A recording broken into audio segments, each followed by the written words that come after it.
Bora falar de creatina. Será que ela constrói músculo de verdade ou é só aquele inchaço por causa da água? Hoje a gente vai direto ao ponto para desvendar uma das maiores dúvidas de quem treina. Pois é, o debate é exatamente esse.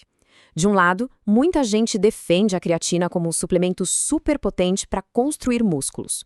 Do outro, fica sempre aquela desconfiança, sabe? Será que o ganho é real ou é só retenção de líquido? Então, qual é a verdade por trás disso tudo?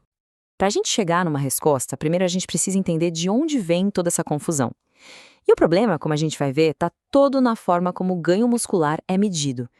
Então, a base de tudo, a defesa da creatina, vem de inúmeros estudos. O que eles mostram de forma bem consistente é que a suplementação aumenta o que os cientistas chamam de massa magra. Só que aqui tá o pulo do gato. Massa magra não é a mesma coisa que músculo. Essa medida, na verdade, inclui todo o tecido do corpo que não é gordura. E isso, claro, significa que a água entra na conta. É que a creatina é o que a gente chama de osmólito. O que isso quer dizer? Basicamente, ela puxa a água para dentro das células musculares. E esse efeito poderia, em tese, inflar os resultados, fazendo parecer que houve um ganho de músculo maior do que o real. E isso leva a gente para o verdadeiro desafio aqui, o problema da medição. Se o objetivo é saber se a creatina constrói músculo de verdade, é fundamental ter um jeito de medir o músculo que não se deixe enganar pela água. Para ficar bem claro, vamos pensar numa analogia. Medir a massa magra é como pesar uma esponja para ver se ela ficou maior depois de molhar. É óbvio que vai pesar mais. Agora, a imagem direta do músculo, com ultrassom, por exemplo, é como olhar as fibras dessa mesma esponja num microscópio para ver se elas realmente ficaram mais grossas. Uma coisa mede peso, que inclui a água. A outra mede o crescimento real da fibra. Bom, e como é que a gente resolve esse impasse? Felizmente, uma análise bem recente e completa fez exatamente isso. Eles pegaram só os métodos padrão ouro, os melhores, para tentar, de uma vez por todas, dar uma resposta definitiva para essa questão. Estamos falando de uma meta-análise publicada em 2023. O que os pesquisadores fizeram foi juntar os dados de 10 estudos de altíssima qualidade. E o critério era um só.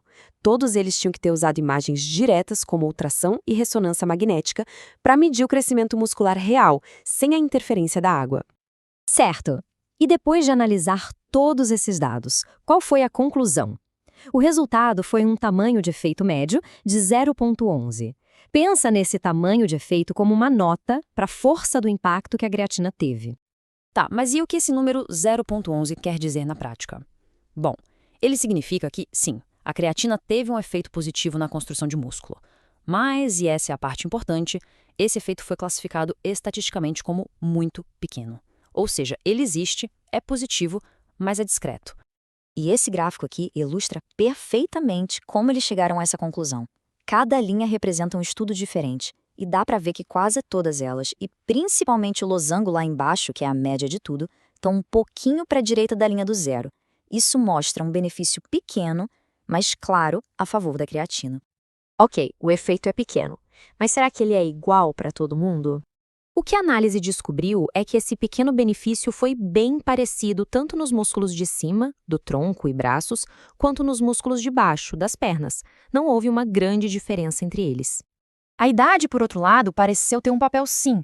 A análise mostrou que adultos mais jovens, que estão em azul no gráfico, tiveram um benefício um pouquinho maior do que os adultos mais velhos em vermelho. Mas vale repetir, em ambos os casos, o efeito continuou sendo pequeno.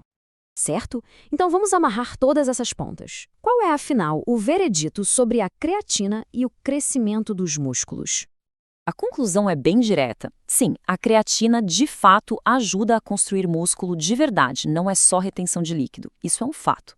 Agora, e esse é o ponto-chave, a gente também sabe que a magnitude desse ganho extra, o a mais que ela proporciona, é comprovadamente pequeno. E isso tudo nos deixa com uma reflexão final. Sabendo agora que o efeito no crescimento muscular é real, mas é pequeno, a pergunta que fica é: essa pequena vantagem faz diferença? E a resposta para isso? Bom, aí cada um precisa decidir se, para os seus próprios objetivos, essa pequena ajuda vale a pena.